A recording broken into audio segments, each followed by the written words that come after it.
All right, so welcome to Trips Table Talk episode 5. Today we kind of have a lot more people with us. We kind of have a group of 4. Actually, it was the people who finished top 4 in our class, actually, which is kind of cool. So we have 1, 2, 3, and 4 here today. We're going to talk about the biggest impacts on our life and what we've kind of, a little bit of what we kind of gone through and how we got to where we're at, but it's going to be more about the biggest impacts on our life, like whether it was the gym or it was relationships or it was different, maybe not trauma, different difficulties we've been through and kind of how we got to where we're at.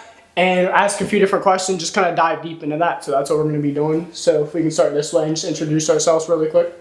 Hey, I'm Caleb Murat, Laurel class of 24, and I attend the University of Delaware studying chemical engineering. All right. Okay, hi, I'm Chelsea, Laurel class of 2024 graduate. I am a nursing student at Salisbury University. Hi, I'm Mariella Newcomb, also a Laurel graduate, and I'm studying University of Delaware in elementary education. Yeah, so the question, so we kind of wanted to make sure we filmed something together. We were really excited because we were all friends in high school too, so we obviously wanted to get together and film something. And one of the biggest kind of question I think we kind of came to was what's impacted our life the most? And I kind of wrote down a few different things. I'll kind of list them off and then we'll talk about them. And then we'll probably talk about stuff that's not on the list too, but the gym, different addictions you have, good and bad, like things you do on a daily basis. So I guess your addiction / habits, like that addiction is kind of seen as a really bad thing. But sports, money, that's a big one, especially when you're in college, because you always might be chasing the dollar. Is that good? Is that bad? Where are you at in that part of your life? Music's huge. Does that affect your mental health, which is the next one? School, how's that going? Good, bad, in between, and then your relationships, how does that affect you? So Caleb, I'm going to kind of put you on the spot, I'm not going to lie, but what's, not just out of those things, but what do you think has impacted your life the most? It could be one of those things, but it doesn't have to be so. I feel like one thing I have over like my peers during college was actually being able to like wake up on time and not being late for the most part. Even when you stayed up late trying to work? Yeah. But I say, I didn't have an 8 a.m. luckily, so yeah, when I would wake up, I'd still wake up at 7 like normal just because I'm used to that during high school. When I wake up, I just get dressed, get a shower if I didn't get a shower the previous night, and eat breakfast because I like to eat, and then go to class. Let's see, I'm going to say, we'll talk about all of them. I'm going to say, like, I guess the way of, I'm going to use the word pressure. Okay, I like that. I'm an oldest child, so it's like I feel like I've always had the pressure of being an oldest child. And then in addition to that, it was like, all right, I was, in top 10 in my class. It was like, okay, I had all these different activities I was involved in, extracurriculars, sports, working multiple jobs. So it's like no matter where you are, you kind of have pressure on you and you kind of have eyes on you. Like I was the student leader of the youth group I was in for a while. It was like, all right, I was in an authoritative position in these organizations in school. So it was like you always had some type of pressure that you had to live up to. It's like, it was kind of like, I think that impacted my life the most, I would say. For me, moving away to college was definitely what impacted me. Like I had to learn everything new. I was away from my parents, which I've never done before. And roommates were kind of scary, but I learned to love them. And it was definitely hard. My first semester was rough. I mean, nursing school was no joke. Yeah, that's why I didn't do it. But you get through it one day at a time as long as you stay focused and know your goals. It's fun. For me, I guess being like a first-gen college student, first one in my family to go to a 4-year university, was definitely a big impact. And then since I commute to college, doing a lot more alone time from my family, which is definitely new. Mm-hmm. And just like having those responsibilities of like my parents aren't always like telling me what to do. I have to decide to do it myself and choose the right decisions and stuff like that. That's big. But, yeah. So yeah, the biggest impacts on our life. One thing, I actually literally just took my jacket off because I actually forgot I had it on. But I'll put it definitely in the link of like the description of it, and I'll put it at the top. I don't know where it'll be, but it'll be at one of these spots at the end of the video. And I have the link to my merch now. So I'm gonna end up working on blankets and coffee mugs, stuff like that. It's kind of the future, but. We have shirts now, which is kind of cool. So the 3 crosses, which is the logo, obviously, for Trips Table Talk. We have the scripture of 1 Corinthians 10:13, and then on the back it has like my TikTok username, which I guess that's about a good band, but whatever. The Instagram username and my YouTube. So So that's gonna be really cool. So I'll put that in the description of that, and then like I'll post that everywhere. Like if you want to find it, just you'll see it. So, but yeah, so biggest impacts on our life. So let's first talk about the gym, I guess, because I think that's definitely something we all have in common. Whether we kind of recently started a long time ago, we definitely all have that in common. So if you want to start, how did the gym impacted you? Good and bad. Good thing, I guess it kind of made me more, I guess, strict or harder on myself. Like actually trying to, like, make good habits. I mean, this kind of fell off when I got to college. I'm not gonna lie, but making better choices when eating. I try to only drink water, but I'm not gonna lie, drink juice now as well, just not soda. And sleep's always been cooked. I'm not good with it. Good. Yeah. Let's see. I started lifting when I was like 10, bro, and then I stopped because of my diet was because like I said, I told you this before, but like I wasn't eating enough like for a guy who was supposed to be growing. I mean, I know I didn't grow very much anyway, but it's cool.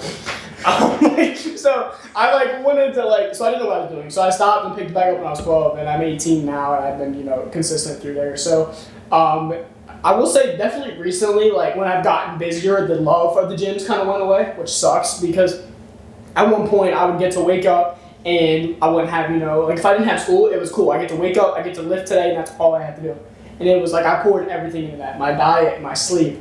Like that's all I thought about. As crazy as it sounds, like a 14, 15-year-old kid, like that's all I felt. That's all I wanted to do. It's because I had fun with that. So, big kind of question here that I wrote down, and when I was thinking about all these thoughts that we were going to talk about, what kind of goes through your mind when you're about to hit a PR? Like that sounds really cliche, but it's like, are you a failure if you don't hit that? Because I feel like in the gym we do that all the time. It's like, cool, like if you're in the gym, your stereotype is a great person, you have discipline, you eat well, you sleep well, like everybody thinks these positive things, but then in your mind it's like, if I'm in the gym and I fail this PR, now how do you feel? With me, my consistency has been like terrible, especially going into college. So it's not so much as like a PR, but I guess just maintaining the weight I've used to rep out or whatnot. And when I don't get it, I just like it's genuine disappointment. It's sad. I really got that much weaker, and it's like I don't know. I guess it kind of motivates me in a way as well to try and build it back up to where I was and even surpass that. So this year, 2025, I'm trying to be more locked in. Yeah. That's good. I remember after surgery, I lost so much strength. I went from like box squatting 365 for 3 is what I got up to. And then with a spotter, so maybe a little bit less with no spotter, and then had surgery and couldn't even squat 225. I was like, all right, bro. Like I just hated it. My bench went from 215, 205 to like, I don't know, barely hit 185 because I couldn't do anything. I just lost all my weight and it sucked. But I'm kind of back. I'm definitely stronger, I think, now than I was. Probably definitely not lower body because obviously I had knee surgery, so like I'm kind of cooked there. It's going to take a long time for that. But I think it definitely develops a lot of discipline in your life. So for me, the gym has impacted me in a lot of ways. I started going like 3 years ago, and then I had to stop because of my eating disorder. But I gained my weight back up, and over the past year, I would say, I've gotten a lot more consistent. My issue is that I don't eat correctly. Like, I don't eat enough protein, or I just don't eat at all, like I should. So, like, it's really hard to gain muscle or even hit a PR if you're not fueling your body, which is the hardest part. With the PR thing, like Caleb said, it is disappointing, but I take it as how am I gonna word this? Like not yet? Like, it's not today, but it doesn't mean it's not gonna happen. Cause like, recently I hit my PR for bench press as 115, which is crazy for me because I used to only be able to do like 60. But dude, that's crazy. Yeah, I was only 65 pounds a year ago. So I can say I'm very proud of myself, but yes, it does get disappointing when I can't hit higher than that. But like I have to think of it that way. Like, yes, you can't hit it today, but you have gotten really far. So just be proud of what you have. Yeah, that's where the comparison comes in. That's the one bad part about the gym. You can see on social media, it's like, bro, and perfect lighting, you can look amazing. And then like, if you walk around like, and you're not in perfect lighting, so then everybody compares themselves to something on social media, and it's like, everybody does it, and they say, oh, I don't want to do that, but like, everybody like does it without thought. And then like, perfect lighting makes a huge difference, and it's like, bro, they don't actually look like that. It was just perfect lighting. Yeah.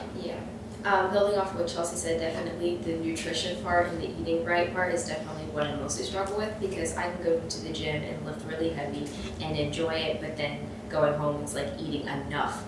I feel like I'm eating enough, but like for the amount that I'm lifting, it's really not. So that's definitely one of my biggest things, and then also consistency, especially being in college and having a job. Then you just have so much less time.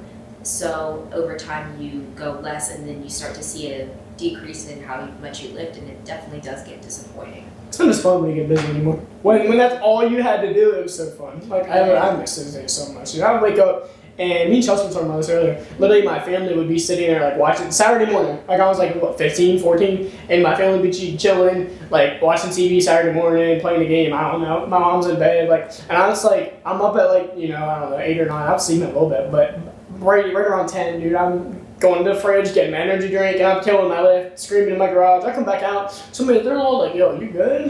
Like you can't sing for nothing. And I'm like, I know. Why do you think my headphones are cool ones? But like, it was fun. Like, and I always love lifting in like random weather too. Cause I would open my garage, if it was raining, it was like, all right, I'm gonna go lift. If it was snowing, I definitely hit legs in the snow one time. That was fun. I would just do the most random, bizarre stuff that everybody would be like, bro, why is that fun? I don't know. I don't know. I had fun with it. Really hot, that kind of sucked the most, but the rain was always the most fun. I don't know, it was peaceful. So, and there's a video of my camera. I wish I could play it, but there's a video of my camera. I wish I could find it. And I went to bench, and it was storming. And I promise I laid down on my bench, and I was this close to touching the bar. And I was like, bro, it's lightning. That's a metal bar. I'm going to die. And I literally, like, removed my hands, and I was like, I can't even do it, bro.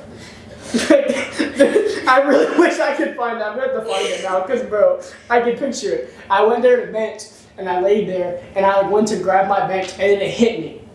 Man, it's storming out. Like, it's lightning. That's a metal bar. Like, if it lightnings and you touch that bar, you're fried. It's like, bro, I can't even lift anymore. Oh, gosh, I remember that. That was funny. But now let's kind of go to this next one. I wrote the word addictions, but what was the other word I said? I can't remember now. Habits. There we go. Yeah. So like, because when you hear the word addictions, you just think bad thing, which is one of the biggest things I hate. Like when you hear the word addiction, oh, I'm addicted to fill in the blank, and it's like, okay, well, you instantly know they're about to say something bad. So we're gonna change it to addictions and habits. Could be a good one, could be a bad one, but what's kind of impact your life, positive, negative way? I mean, I guess you could call this an addiction, but most prominent for me would be like procrastination. Yeah. Even throughout college, I'm not gonna lie, I procrastinated as well this first semester, and it low-key almost caught up to me, but I pulled through, finished well. Dude, you've always been like that. I'd be like, bro, how are you gonna do it? Singing no, he's a higher grade than me. Make me say that every time. Habits, I want to build good sleeping habits because, like I said, my sleep isn't that good. Honestly, I've started building it back up. I'm going to bed earlier, like at 12.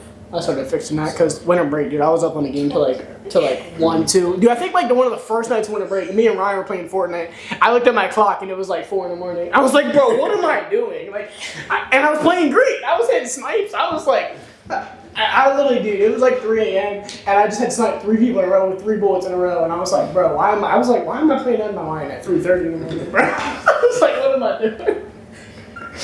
But that's a good one. Either one of you guys want to go? For me, people pleasing. Big one. I don't know why it's so hard, but like I feel like I have to be like perfect for everybody, even though this should not be a goal. But like, it's just I feel bad generally, like if I don't make somebody happy. And like my mom talks about with me so many times, she's like, you know, you don't have to be perfect for everybody. And I'm like, but it's hard because like I really want to like, I just really want to be there for everybody, and I don't know, it's a struggle. I agree. Yeah, I definitely agree with both of you as well. And definitely people pleasing is a big one for me, and especially working in customer service just makes it 10 times worse because my feelings I have to push them aside for other people. And then yes, in some instance like in a workplace, but then I carry that over into other instances where maybe I should prioritize myself, and it definitely leads into like a habit of just not prioritizing myself.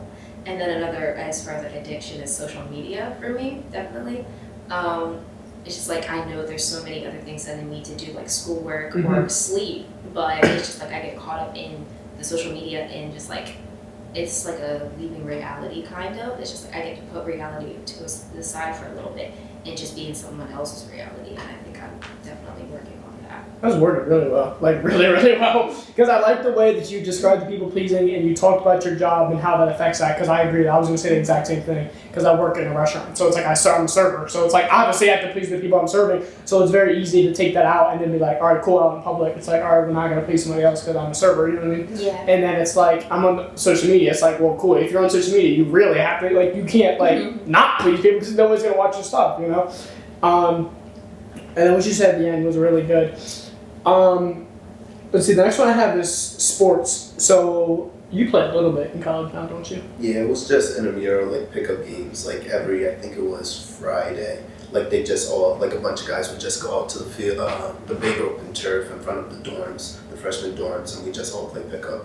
So I do that. Also joined the intramural team. We did terrible, but our last game, as bad as it sounds, we got a tie. And That's something. But, So has it impacted like college positively for you? definitely. I feel like if I didn't play like soccer at all during college, it'd definitely be like mentally, I guess, a lot less. Yeah. Because honestly, I love soccer more than going to the gym. So. Mine's always going back and forth. It's like, all right, when in soccer season I loved it. I was like, all right, screw the gym. And then it was like, if I was good in the gym and I was gaining weight, getting stronger, it's like, all right, well, screw it. It was like, I was always back and forth. So I did cheerleading in high school I've done cheerleading since I was 3, but I tried out for cheer for college and I didn't make it, and I literally thought it was the end of the world. But I'm not gonna lie, I do not miss the drama or the annoying people. I mean, it's sad, and sometimes I really do miss it, like the feeling of flying and like being in the air. Like I don't know, it's just like you like close off your life for a second when you're in the air and feel like you're like I don't know, it's amazing. But one thing I did get into in college is there's an intramural. It's rock climbing. Sounds crazy. That sounds fun. Rock climbing is so fun. They like provide the equipment and everything. I just go out there and there's like different courses you can do. It's really fun. They have like tournaments, but I haven't been to one yet. But that's like all I've done really. Are you not afraid with rock climbing? Like I know. No, I'm not scared of heights at all. It's really fun. I mean, for our rock wall, I mean it's Salisbury. It's not like crazy or anything. So it's just in the gym. But yeah, they have the ropes and there's people there that like keep you up in there on the wall, and if you fall off, they have you. But it's pretty fun. Okay. Dude, that's kind of dope. Oh my god. I would love to do that. I have a picture of like they actually caught me in action, but I was like at the top of the wall and my leg like looks crooked, but like it's like turned all the way around from when I'm like trying to like grab the wall. But yeah. I just remember climbing the rock wall at like altitude. I've always had fun with that. But then I'd be mad sore the next day. Like my forearms and stuff would hurt so bad. It hurts your hands. Like I realized when I started like rock climbing there, like they had all the equipment, like the chalk and everything. Yeah. And the shoes is perfect. Imagine climbing an actual like mountain, dude. Like you've seen those people that like actually like on an actual mountain, dude. They grip little parts of it and like. Yeah, I definitely could do that. like that stuff's crazy. Well, I have never played like sports as far as like in school or anything. I've just played like with my family. I feel like I never really had the skill level for that, and then also just embarrassment really and anxiety were just really kept me from playing sports. Because even in gym class, like I would just be embarrassed to play, like because I felt like I couldn't like live up to like how other people play, and especially with, like boys and stuff. And then just like they get mad at you when you don't do anything, so I try to stay out of the way. So I don't really have much experience in sports, but I do like to play in my free time. That makes sense. Yeah, no, I can see that in gym because some people take that stuff like mad competitive. Like, if it was a game I love, I would, but like it'd be like 3 games I would, and outside of that, I would just like talk. Oh my god, like we play ultimate frisbee, bro. And if there's like 50 people in this gym running around trying to catch a frisbee, I'm not running around, bro. I'm gonna run into somebody. There's no point in that. So I would just like be lazy or that. And then like I think if dudes like middle school, they'd have us around the track, but I would try harder than that. So it was like. I don't know, my like logic in gym didn't make sense. If it was kickball, though, I would love that game. That was my favorite game of all time. Like I would try hard at that game. Just like volleyball. I was gonna try it for volleyball too, but I did not appreciate the 10 p.m. practice times. 10 p.m. Yes. So There was like I was gonna try out for the club sport, so I like knew I was gonna make it. But they were like, oh yeah, practices are in like Salisbury Christian School at 10 p.m. And I'm like, yeah, no. oh my gosh, dude, that's crazy. Yeah, I remember like the anxiety part. When I was in middle school, I remember this. Because Caleb, you'll remember this too, dude. I didn't try out my 6th grade year because I was scared. Mm-hmm. Like, I remember, like, they were talking about the announcements, and I was, like, saying I was going to do it, and then I didn't because, like I was on the ADHD medicine, and I was very scared of everything, literally. And then I remember my 7th grade year, my mind was already made up, like, I'm going to play, like, this is, like, you're going to play, like, you're going to be scared, I know, but this is what you're going to do. And then, like, I played, me and Caleb started to get a little bit closer to the squad. We had fun. I mean, we really did. We were trash, absolutely. Like, you got thrashed. Like, so dude, they were scoring like 10, 11, 12 on us, bro. Like, in middle school, bro. Georgetown, they had, like, sophomores. Like, bro, they would score 16 on us. They didn't think that's funny. Like, bro, they wouldn't even, like, I remember Georgetown literally scored 16 on us, and I would go to check the score. They didn't even put it on the score sheet. Like, they didn't even put it on the website. It was just like, alright, bro. Like, y'all lose 16-0, we're not putting that on the website. Like, our goal differential was probably like 100 to 1, dude. Like, that is just terrible, dude. How? But then I would see Mr. Young through high school, and like obviously like I eventually became a pretty decent part of our team, which was cool. So like I think it was cool for him to like be like, hey, I coached that kid, you know. I remember my freshman year though, like soccer related, I remember being like, all right, my goal was at the time was to make varsity, but it was like, all right, my future goal is to be a captain. Like I had all this stuff written down. And then I remember paying strict attention to the captains and how they treated others. And then my sophomore year, I paid a lot of attention because my sophomore year, I was scared of the ball. Like at times, I would purposely not get in the spot that I knew I needed to be because I was scared of the ball. Because some of the guys, you know what I'm talking about, but they would just start screaming at you if you didn't mess anything up. So it's like I'm like scared to mess up. These guys have played with each other forever, and now I'm like brand new to these guys. So, and then my junior year, I got a little bit better. And then my senior year, it was like, all right, well, like, obviously I'm a full leader now, so it was fun. And I developed a lot of relationships with that. Like, yeah, you learn, I mean, you get in really good shape and you have fun, and the fitness part of it's cool, but you develop a lot of relationships that outside of soccer, like, really affected you in a good way. Like, I can talk to those guys now, and you earn respect, too, I think. Because, like, if you've watched your guy go full at it for, 100 minutes in an overtime game, Sussex. literally, outside of soccer, you're going to be like, all right, I got respect for that kid. Because, like, if he can go out on a soccer field, it's like, I respect that. But I'm not going to name names, but one of the funniest stories I think I remember, dude. You're going to know exactly what I'm talking about. It was Sussex Academy. We were both out because my knee was cooked, and Scott was kind of mad at me, I think. But Scott, if you see this and you were mad at me, I'm sorry.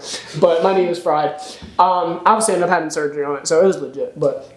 And then you got hurt like the first, 12 minutes maybe? Something like that, yeah. And then we were both out, so our backup defenders were in. And then one guy goes in for like 8 minutes, not even, bro. He comes out huffing and puffing. He's so gassed. It's like, bro, like he's like stumbling. And I'm like, dude, you played 8 minutes of soccer. Like, relax. Like, I go lie, bro. They were on the counter. Like, we were like, bro, this guy comes out like upping and buffing and stumbling, and he's like, somebody give me my water. Like, he can't even speak a sentence, bro. And I looked at Caleb and I said, yo, does he smoke, bro? And Caleb goes, yo, do you smoke? And I started dying. I was like, I know this is bad timing, Scott. And if he turns around, I'm getting yelled at. But, bro, it was so funny. I was like, if I can't play, I might as well laugh. And then the next year, that same kid ended up playing like heavy minutes and was fine. And I was like, okay, so you go from playing 8 minutes and you're gassed to now you can play like most of the game and it's fine. It didn't make any sense. But anyway, I built a lot of really good relationships through soccer. Earned a lot of respect because like, so then if I'm talking in front of them somewhere like at an organization or something, they're gonna be like, okay, I'm gonna listen to him because on the soccer field he earned my respect. So. Money. This one's a big one. I don't know. Let me see. I've already a question. Okay. Yeah. Are you chasing the dollar? That's something my pastor says all the time. Are you caught up in chasing the dollar? And as a college student, and in high school too, but in college it's really tough because like you feel like you're always in debt. It's like I need money for this. I need money for this. So, you want to start? I mean, I didn't work during my first semester, but coming down, I definitely have. Working like 20, 25 hours a week now. So. Yes, during break, but during the semester, no, because I just didn't end up working. I also did not work during the semester, but now I'm getting like the same amount of hours, 2025. But recently I totaled my car, so I have to buy a new car, and all my savings is probably going to go. So I am a little bit chasing the dollar right now because I really need money. That sucks. That really sucks. Yeah, it's really sad, but obviously God has a reason for everything. So let's just hope everything goes well. I'm gonna try to get another job. It's fine. I'm definitely, I wouldn't say I'm chasing the dollar, as I'm commute and I still live at home. I do work during school, it's just a lot less hours, but I did pick up more hours over the break. I'm mostly into saving because like, I feel like I'm just anxious about everything, but I am anxious about the future and the way our economy is now and just like the future economy. I just want to make sure that I'm prepared. And I always have like a feeling like I won't be prepared, so like I'm mostly focused on saving right now. I do try again to spend money here and there when I do need to, but I prioritize other people, and I feel like in a good way though, like where I'll focus on my family and who really need things, and whatever else I have left, I'll just save it. So. That's good. Let's see. I do pretty well now, obviously, but like there was a point when I was working Saturday, Sunday, and playing soccer all week. Those times were tough. It was like you're playing your sport 5 days a week. So the latest workout schedules is 5. So if practice ends at 5:30, I'm not working. So it's like, okay, well, what are we gonna do when you're working Saturday, Sunday? You get 8 hours, maybe. You know what I mean? So you make $100.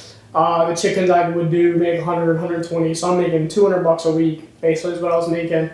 And it was like, all right, well, you gotta buy gas, once or twice a week, so that's, $60 minimum.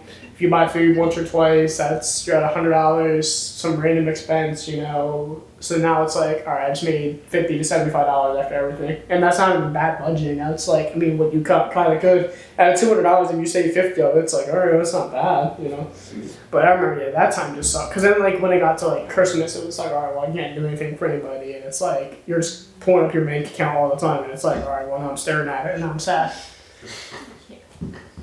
So, that would suck. Let's see, music. This one's a big one. I wrote on here, does it lead you to sin? And does it affect your mental drive and your mental health? Your music choice. I don't know. I want to say no, because me, I don't listen to, I guess. I listen to UK rap. So, I don't listen to, I guess, mainstream American music. Mm-hmm. And obviously, you know how mainstream rap is. So, I'd say no. I'd also say no. I love music. I don't really listen to horrible music, if that makes sense.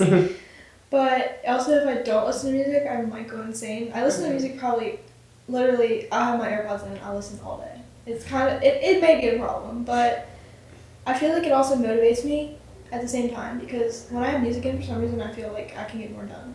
If that makes sense.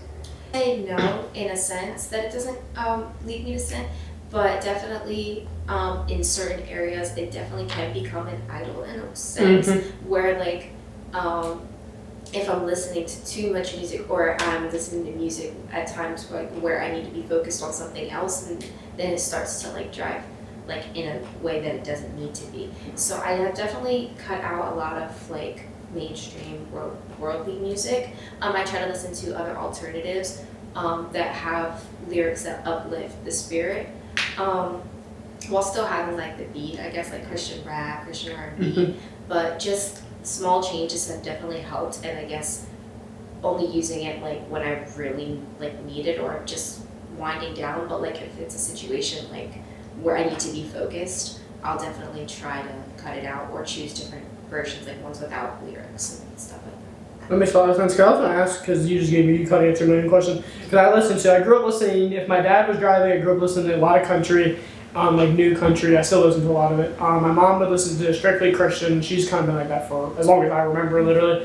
And then obviously you grow up, you're in middle school, everybody's talking about, rap, so it's you get all sorts of different music. So I listen to all sorts of different music, which is my dad's the same way. He would listen to more country than anything else, but he would listen to literally everything. So it's I gotta mix of everything. So it's I think it benefits me, but at the same time it's all right, well, if I listen to more Christian music, I think I'd be more uplifted. I think I'd feel, better in your mind. But yeah, I wrote the word how does it drive you, because you can be in the gym listening to this I guess hardcore rap. The beat, like you said, Yes. will make a big difference. because if you're listening to something really slow in the gym, it's like you're not really going to want to lift it really heavy. You're going to be kind of like mellow, I guess.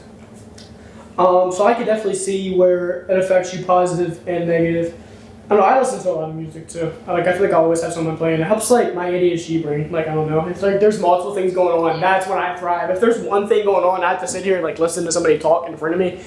I'm bored. But if music's playing, this person's talking, I'm kind of talking here. Like I said, I'm listening to this. That's kind of where I do well. Like when at Roadhouse for a while, I was on Dean's, which is the first person you walk in the door, you see. The last person whenever you leave, that's who you see. So when I would be up there, the person that actually seats the tables on the screen, they would be whispering to me something. The music above me is playing pretty loud. The people walking in the door are talking to me, and then the seaters down here who seat the tables obviously are talking. So it's like this is going on.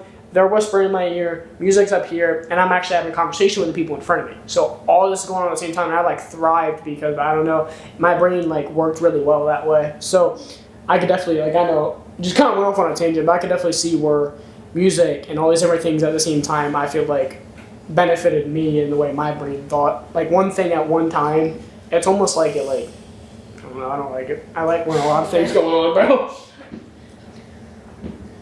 Yeah, I definitely think sometimes when you need to take a break, music without lyrics can definitely help. Or like if you're trying to focus on assignments and stuff, because like if I'm listening to music with like a beat, I'll get distracted more. So I try to focus on like instrumentals, and I think that really helps me personally. I never even thought about that, but that makes a lot of to add sense. on, when I'm in school, I feel like people, especially like, well, maybe word this. I listen to a lot of instrumental music. It's to the point where it's like on my Spotify Wrapped. It's kind of funny. Oh wow. But like I feel like it really helps you zone in. But like to add into like what you said about the gym, I'm not listening to instrumental music just in the gym. That's not gonna work. So I may listen to like some hardcore rap, but if it works, it works. I feel like it can affect the way you think sometimes. If for a week straight all you listen to is hardcore rap, your mind's gonna be in a bad spot. If all you listen to is country, my pastor talked about this. One time he was like, I was listening to a lot of country, so he literally said it. He was like, my brain was thinking about drinking and girls because that's all I was listening to. And then hardcore rap's obviously about even worse stuff. And then you hear all the sexualized music in a row, so then it's like now your brain's sexualized if you listen to that. And then it's like Christian music's great, like you feel you're in a good spirit, but it's like you don't always want that music. So it's like I don't know, finding the balance in music is very difficult. Okay. Yeah, going off of what you said, definitely if you're listening to like sexualized music or hardcore rap, that would definitely stray your mind. So I like to listen to Christian rap because the lyrics are more edifying while still having that sort of music that can uplift you and like get you like pumped up in the gym. That makes a lot of sense. Because like I said, our world's so sexualized and like just so bad. Like it's bad music's like the cause of like because you were talking about listening to music all the time and so do I. I feel like I always have something playing. Yeah, you don't realize how bad your music is like until you really listen to it honestly. Because like I focus on the beats, I'm not gonna lie. Yeah. But like I feel like I need to start listening to more Christian music, like the Christian rap while I'm in the gym because it's concerning a little bit some of the lyrics, but a little at a time. Like if you took, I'm just now thinking about this, if you took the beat out of the music and you like turned the volume off and took the beat out of it and you looked at the words on the screen, it's like You might be scared. yeah, like think about that and you're like I'm singing that, like what am I doing, like that's not me, that's a like I had a pastor one time say this. He was like when you go to sin, and he was talking about sexual sin is what he was really talking about, but he was like when you go to sin, I'm gonna kind of stand up and explain it. He was like you step out of yourself to go sin, and then he was like whenever you go back, you're back to who you were. But, I almost spilled that. But then he was like, whenever you go to sin, you step all the way over here, and now you're in this person to go sin, and you're in this because you're in your flesh now. And then he was like, when you go back, now that's where you are. So it's almost like the music does the same thing. So it's like, or whenever you're listening to this really, I guess, messed up music is kind of the cleanest way I can say that. It's like, are you over here and being this person? And then when you turn it off and you go back to a regular conversation, you're going back to this person. Mm-hmm. So I think it affects your brain in a huge way because you don't think about it. Like if all day you're listening to this one type of music, your brain's messed up now. Mm-hmm. Yeah, I feel like people focus more on the beats and stuff, and they're just like, oh yeah, it's okay. And then when you really separate the two, then there's a very big line there. Yeah. Yeah, no, I agree a lot. We do one of the biggest things we do in our church now is that's very youth led or younger generation led, like our age, a little bit older, like like early 20s. They sing songs, a lot of upbeat stuff. Obviously, they know kind of draw back at times, but they do this thing called mashup. Is what they do. So they take different songs and instead of like singing a song, stopping, clap, and then start a new one, they literally continue it. So like they'll build it up, they'll get to the big part of this song, and bang, they'll switch to another one. So they'll do like Glorious Day, you're running out of that grave, and then bang, you are a way maker, miracle worker, and just so straight to that. And it's crazy what it does. And one time I remember they never did that. They did it one time. It was at camp one year, or winter retreat or something. I forget what it was. Anyway, we were at camp. And they were singing Waymaker, and bang, they switched it to Spanish out of nowhere. And we were all looking at each other confused. But it was the feeling of it, no matter the language in the room, was incredible just because of what kind of music it was. Even if you understood what it said or not, the beat made an impact. In the same way when I was in Guatemala, they were singing Waymaker in Spanish. I'm pretty sure it was Waymaker. And you didn't really understand what they were saying, but you could feel it no matter if you could understand it or not. So the beat really makes a difference, which proves what we're saying. So it's like, if I don't understand the words, but the beat helps, then the words might not be as meaningful as we think they are. Next I have mental health. This one's a big one. Where did I read? What question did I read? Ooh, this one's good. Miss Goff, I think Miss Miller who said it. And I walked in and one time I gave them a gift and just said thank you for everything you guys did for me. It was kind of the beginning of the school year. And they were like, oh, you didn't have to do that, blah, blah, blah. Then he asked how I was and whatever. But this is what she said that really got me. She was asking me if I was stressing out and how I was doing, because this period of time in my life when I'm in college is the most freedom I might ever have. So she was like, are you stressing? Are you kind of like being like, oh, I wish I wasn't in this situation. But in reality, these people go to this 9 to 5 every day, roughly. You know what I mean? Like they go to this job every single day. They don't really have any free time anymore.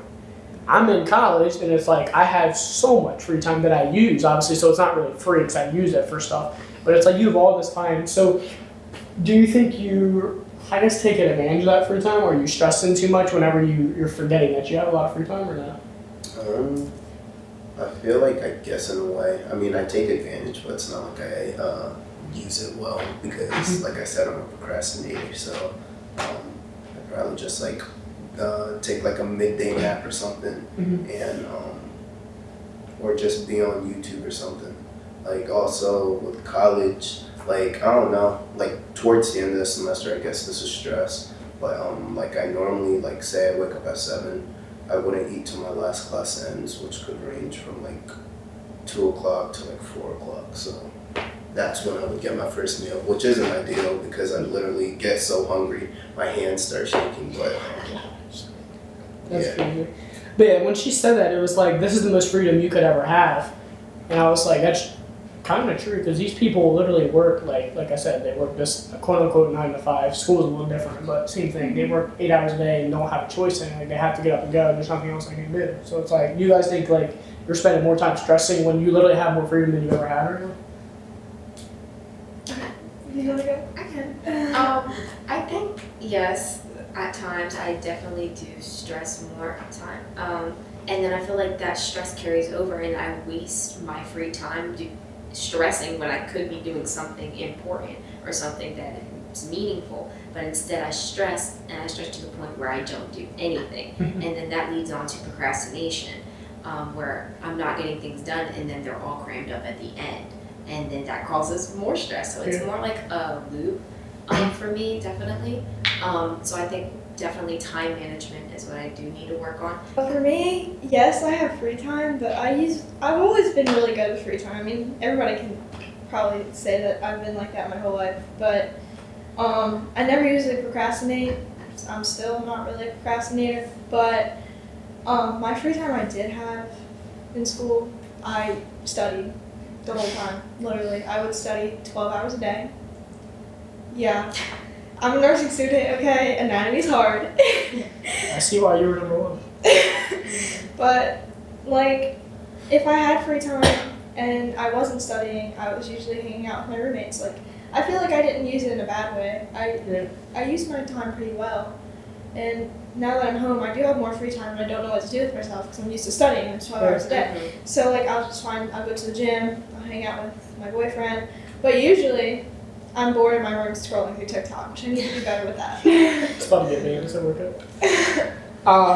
Yeah, I like that response. I've always been really good with my time too. Like something I feel like I definitely don't get credit for. Okay, so yeah, time management I feel like is one of those things that I've definitely never really got credit for because like it's like now it's like okay, I'm a full-time student.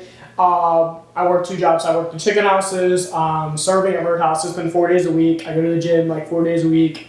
I took somewhat time off. If you take time off from the gym, just make sure your diet's really good. Like you won't really fall off if your diet's fine. Mine was kind of like, I don't want to say 50-50. It was alright, then it wasn't, but I made sure I was trying to get calories in.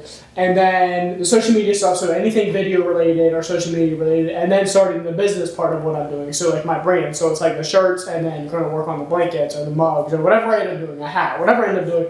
It's like, dude, you got these 6 major things. That's like, how do you do all that? And it's like, I don't know, I got really good at just, I don't know, simply like not procrastinating, obviously, but it's my discipline part of my life. Like, just got really good. It was like, if I knew I had to do something, it was like, all right, cool, I'm going to go do it, no matter what I felt. And then eventually it just became a strong suit. Like, when I was younger, I wanted to really develop the discipline part of my life because I knew I wasn't always going to enjoy whatever I was doing. And I just made sure I worked on it. It's like, all right, if I didn't want to do something, I made sure I did it. And it's so easily said, but so hard to do. But when you really like, people don't understand, because I hate when they say, oh, I don't have time for this. No, it's you're not making the time for it. So it's like, okay, cool. Say you do work an 8-hour job. I can't go to the gym because I don't have time. Well, it sucks for you. You're going to have to get up earlier and go. You're going to have to go when you're done with work. It's very simple. All you got to do is go 3 or 4 days a week. When you're starting, you just go 3 days a week. And you don't even have to train very hard when you start because you know you're going to get sore. 3 days a week. Don't train that hard. Fix your diet so instead of it being 100% trash, make it 80% decent. And it's like, and now it's like, you go to the gym 3 days a week, you're going to feel better, no matter how hard you're lifting. And your diet, again, from 100% trash to 60 or 80% decent, you're going to see improvement just like that. And people are just like, I don't have time for it. No, you just, and in a month, you know how much better you feel? Like you said with the music earlier, it's like, all right, if you make a difference in your music, you know how much better you feel? If you stop stressing so much in school and realize that this is, even in high school, this is kind of the most free time you'll ever have. Because most people, even if they have a job, when you go to high school, then you work, okay? This is still, you still have free time. And going on high school, once I started, I changed the way I looked at high school. For a long time, it was kind of like, high school wasn't as bad because I made friends, but in school in general, I used to like, hey, everybody hates it at one point.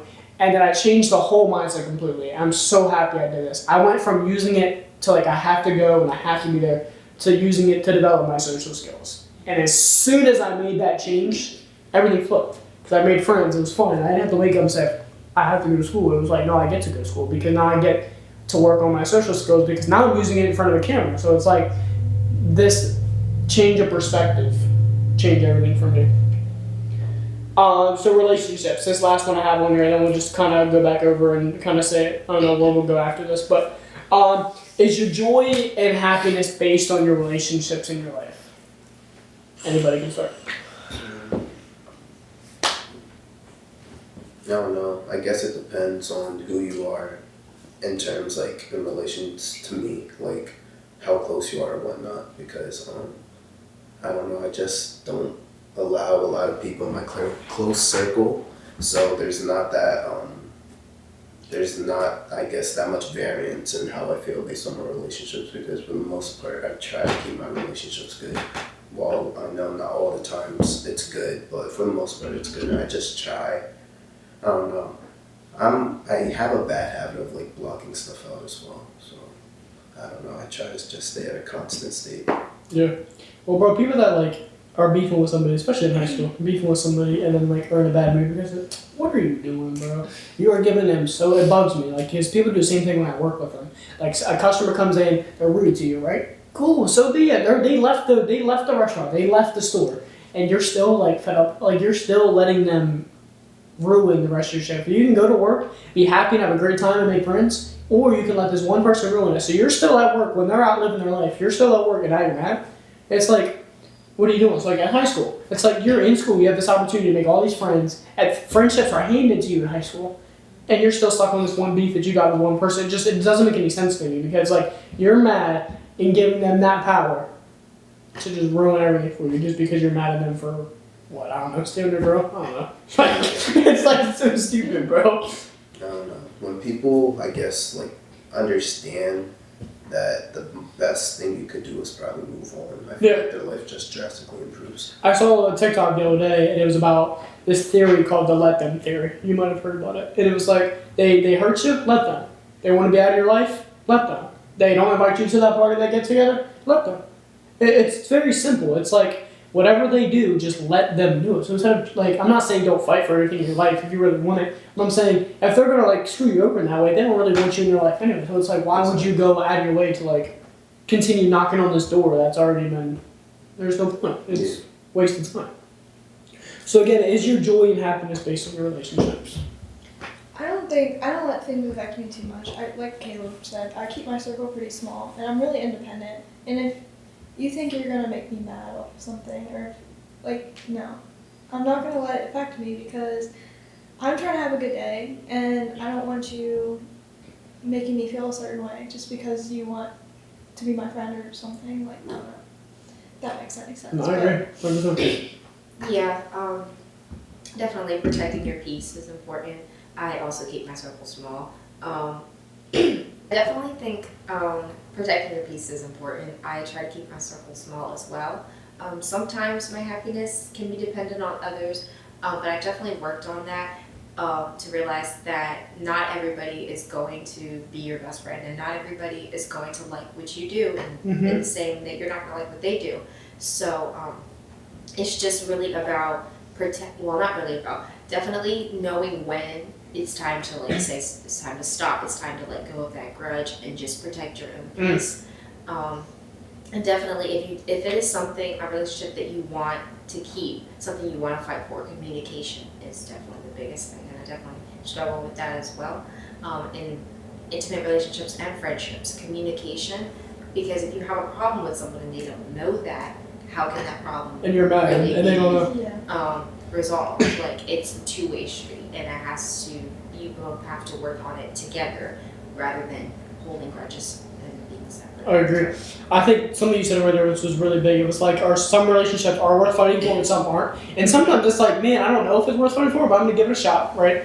And I asked this guy with me who's a pastor, but I asked him, I said, now, how do you forgive somebody when they never gave you the conversation that you deserved? Because, like, that could be huge. Like, especially, like, a big example, and most people, I think, would understand this, would be, like, your ex, right? So, like, a year ago, you guys had beef. You're still mad at him because of whatever happened, and you never got this conversation. But, like, if you went and talked to them now, you're kind of going down a slippery slope. You don't know what's going to happen, right? So, it's like, and he gave me a spiritual answer, and some people are going to like that, some people aren't. But he said, you pray for him. And I said, that makes so much sense, because if you can sit here and honestly, really, as much as you don't want to do it, can pray for somebody who hurts you and like really pray for their success now, it's like, if you're not trying to watch them fail anymore, if you're really praying for their success, you're going to forgive them. You're not mad at them anymore.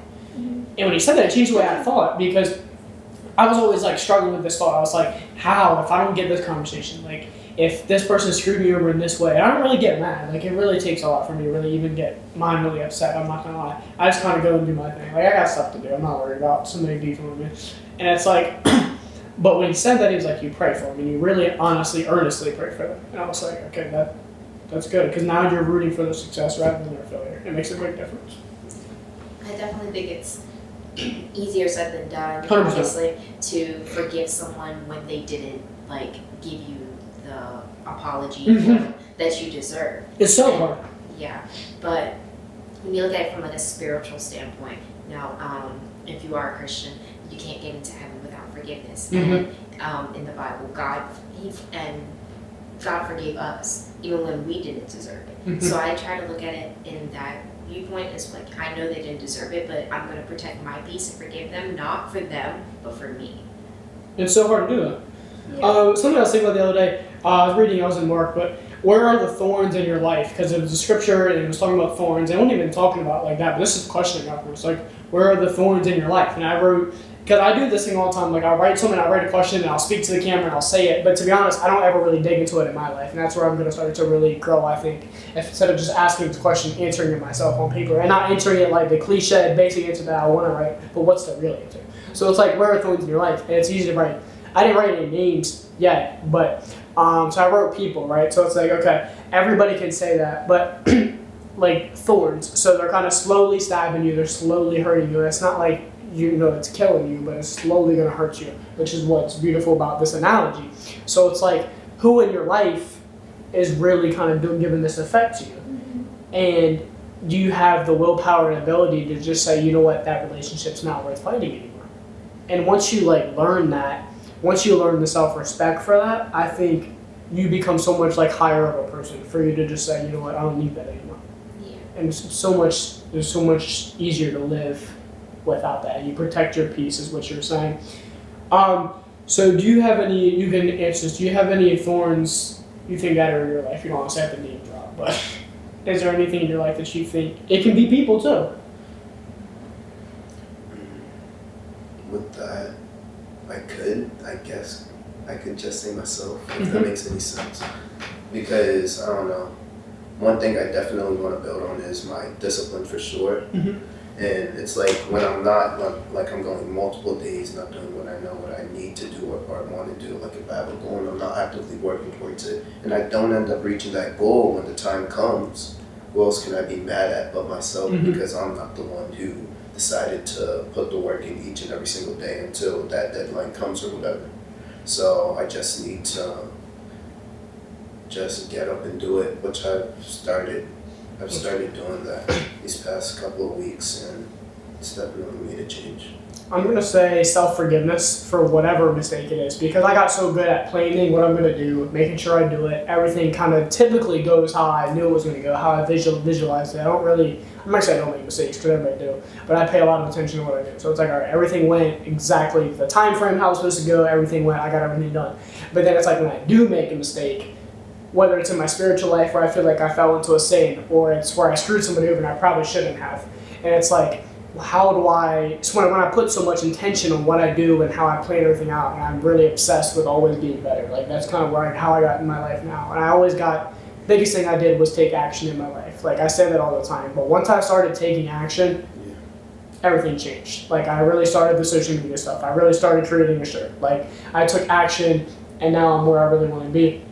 But mine would be self-forgiveness, 100%. Because when you do make a mistake, it's very hard. It's very cliche. It's very hard to be like, I was wrong, and how do you forgive yourself? Yeah. I would say I have some thorns in my life, but for me, the biggest issue is my own mental health.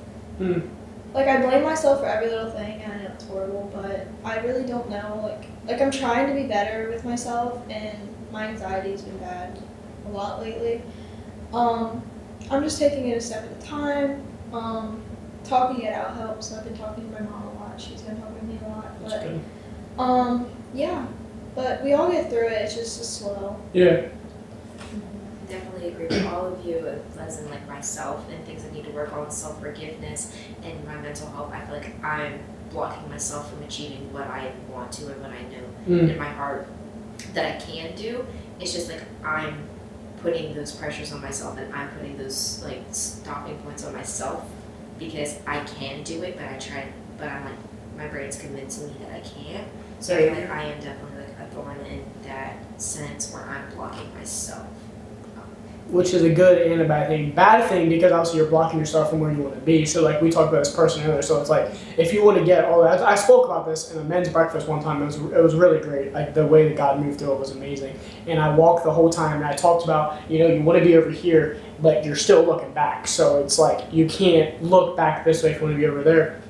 Good and bad thing because it's you that's stopping it, so you can fix that. As hard as that is, you know in your heart that you can fix that. You know in your brain that you can fix that. Because if it's somebody else blocking you, now we got a problem. Now it's all right, now I have to go to this person and I'm dependent on them to get where I need to go. Right now you're simply dependent on you, which more times than not, you can count yourself in, you can believe in yourself. And that's kind of how I've gotten Ryan. It's I don't go home and be hey, mom and dad and brother and sister, this is what I'm doing. You know what I mean? I'm proud of that.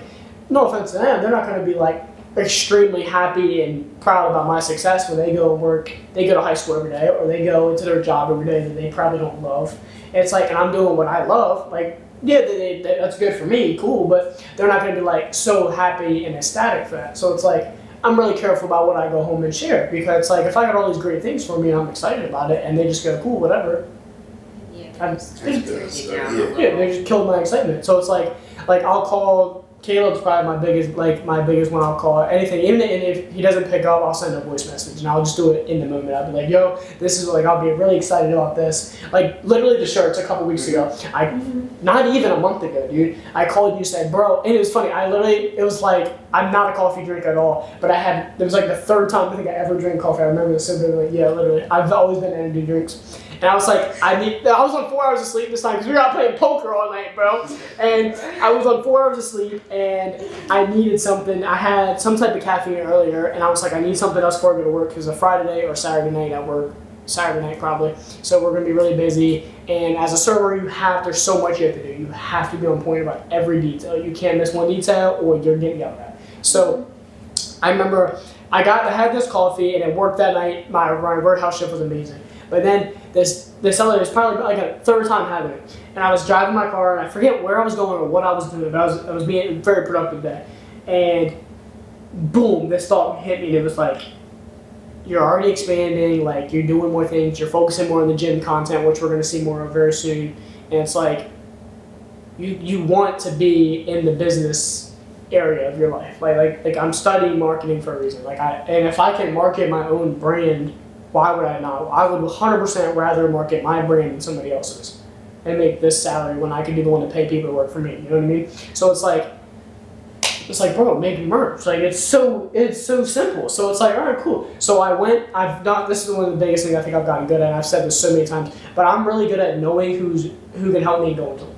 Like if I'm not good at something, easy, go to somebody who's good at it. Instead of being like hard-headed, be like, no, I gotta figure it out myself. Like, just go to somebody who knows how to do what you want to do. Learn from them, absolutely, but let them guide you through it. So like, they're an expert. So I went to somebody who had designed shirts, who knew how this type of stuff worked. We learned what platform we were using. We learned how to use that because he had never used it before, but he knew how to design a shirt and everything. So next thing you know, we designed it, ordered a sample, and I got it, and now I'm like a day away from having them publish everything to the internet. Like that's the next step I'm about to do in the next like 48 hours. So it's like, I don't know, taking actions in my life has always been the biggest thing I think I've always kind of put an emphasis on. And once I really got good at it, everything just started falling in front of me. Going off of consistent. Your phone, dude. It does, and it's so cliche, and everybody's like, I don't spend that much time on my phone. I really don't. But literally, like what you just said, yeah, right. Literally, like one of the biggest things I think I'm about to start putting an emphasis on is bringing all of my chargers, no matter how many you have in your room, putting them in your kitchen, in your living room, putting it somewhere else that's not in your room. So now, when you're in your room, you're working or you're sleeping. I guess like I have my game in my room, but during college, in my semesters, I'm really not on it. On break, yeah, absolutely, I'll stay up late and play the game. But when I have stuff to do, I'm not playing the game because I have stuff to do. So it's like, take your phone, plug it in somewhere else. When you go to your room at night, instead of scrolling on social media or doing whatever you're doing on your phone at night, wasting time, because if you could be sleeping, there you go. There's your recovery from the gym, right? There's your mental health recovery, because sleep benefits you in so many ways that we don't even know. So it's like, take your phone, plug it in somewhere else. Put it somewhere else. And I think that's something that I'm going to start doing myself to work on all of these things that we've talked about. Taking my phone and putting it in somewhere else and being on it less. And if I'm on it, it's like I'm reaching out to somebody for help about something. It's something business related, something social media related. It's work basically, but it's work that I love doing. So it's not really work for me, but that's my next thing.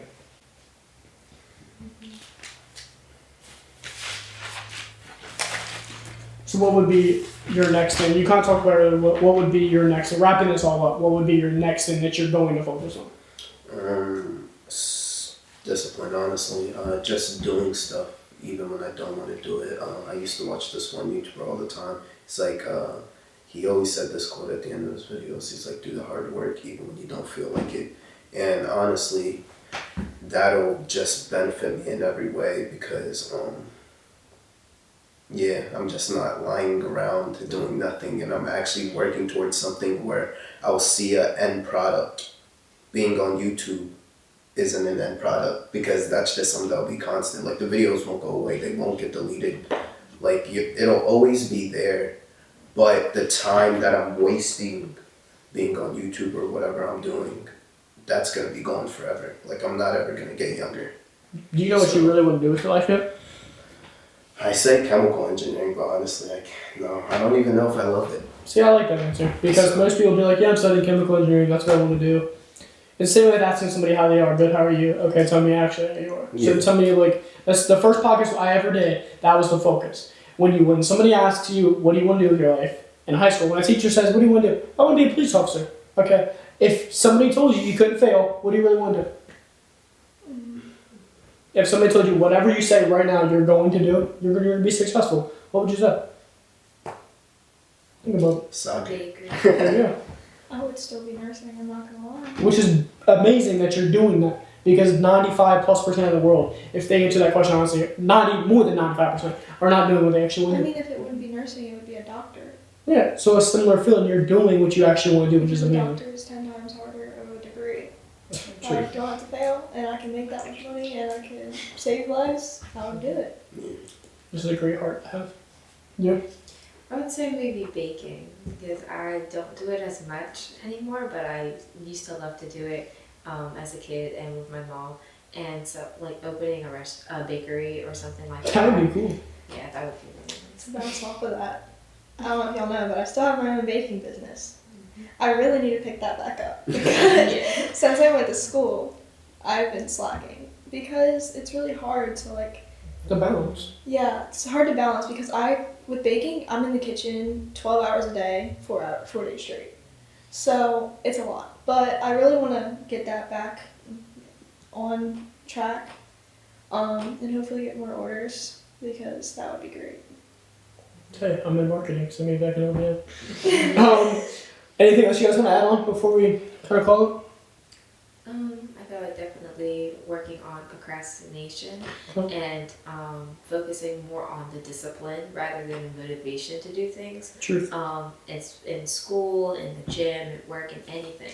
Just having discipline is just more important than the motivation because when motivation fails you, discipline is what you have to have, is what you need to build on. And if you don't have discipline, then everything kind of crumbles really because when you don't have the motivation to, then you just kind of give up on things too easily. I totally agree with the discipline there. I also want to work on myself, being more true to myself, and showing more confidence, which I've been saying for years now, but I feel like this is the year, so I'm going to try my best. I guess just something for the audience. Just follow your heart and try not to take people's opinions. Like, don't let them weigh so heavy on what you truly want to do because at the end of the day, they're not living your life. Like, if you want to be, I don't know, a professional basketball player, why would you listen to your teacher when they're a teacher and not in the NBA? So it's like, really listen and just follow what you truly want to do. And I don't know, live your life to the best of your abilities and do good. Dude, I mean, literally, I said I love what you just like. I've said it before. Whenever you want to do something, you listen to somebody who tells you you can't do it. They are literally doing what they do not want to do in their life every single day. Like, it's that person that literally hates their life, and you're listening to them. Mm-hmm. So if you listen to them, cool, you can go hate your life too.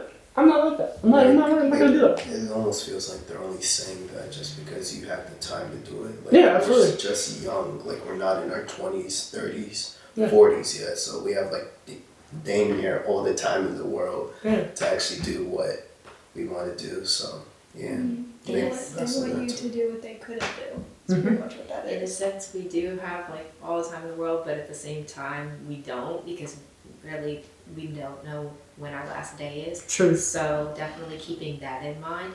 In a procrastination sense, you're procrastinating a day that you don't even know you're going to get to live. Really. Exactly. So why the heck sit here and do nothing Yeah. when you're being rewarded by waking up in the morning? Yeah. Really.